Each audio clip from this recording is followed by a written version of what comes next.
part 2 of how I may be potentially gaining ownership of and moving into an abandoned schoolhouse.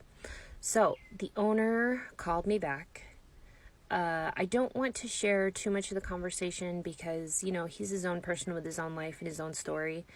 And I don't think it'd be fair of me to share all of my personal perspective of how the conversation went.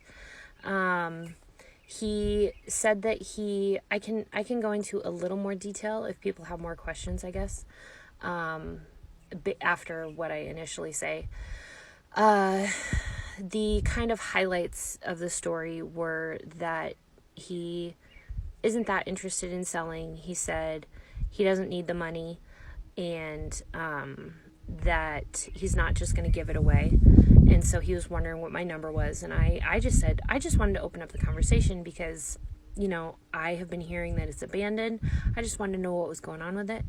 I don't really have a number in mind. The number that he threw out that he would not accept as him just giving it away was $50,000. And I was thinking in my head, like, well, I don't have that kind of money. So I was thinking like, oh, we're not even like on the same planet. He did say though, even though I was like, I didn't throw out any numbers or anything. I was just like, I just wanted to open up the conversation. I just wanted to see what was going on. I'm really interested in the building. It's a really beautiful building. It's really cool. I'd love to hear more about the story of it.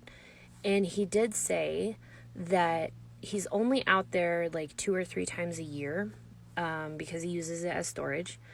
And he said that he would be more than willing and happy to, he said he's going to be out there next weekend. And he said he'd be happy to open it up and have me walk around and look inside if I wanted to. Which I was like, okay, so after all that conversation and us clearly not being in the same world financial wise, like, you still want me to be able to go in and look around. Okay. The conversation was not hopeful. It was not positive. It was not like, yeah, keep doing this. But for whatever reason, after I got off the phone, I just felt really excited. Like every step that I've taken is like, keep doing this, keep doing this. Like the universe is whispering to me, like, yeah, keep going. Like, let's see what happens next. So after I got off the phone with him, I ran some errands, took a little time, and then I called the treasurer back and I got a hold of the treasurer. And she was another person that when I told her specifically what property I had questions about, she kind of giggled and she was like, okay. And I asked her a lot of questions about like how someone would claim ownership of it and everything.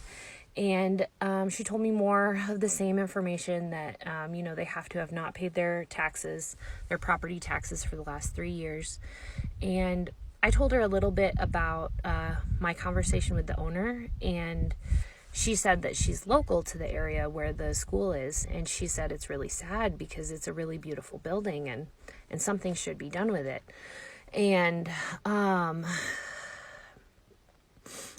she said very clearly, and I don't know if this was just my interpretation or if she was trying to be intentional with this, but she said, she said he has not paid his back taxes, his property taxes, since 2023. So that is 3 years of property taxes he has not paid for. He said, and I didn't understand why, the county cannot foreclose on him, like move forward to a tax sale until April of 2028. I don't know why, because, he hasn't paid his property taxes for 3 years, but they said the county cannot foreclose until 2028. But this is the part, and again, I don't know if it was my perception or if she was trying to be intentional. She said because the city has a lien against the property, the city, well, the village, it's not a city, but they can foreclose now. And that was just like, okay. So then the next step was I need to talk to someone on the village city board. And it's a tiny, tiny town. I live in a small town next to that town, but and I have some friends in the town, but I don't, anyway. So I asked some of my friends, like, who do you know on the village board? And I got a number and I called and she answered. Let me know if you want part 3.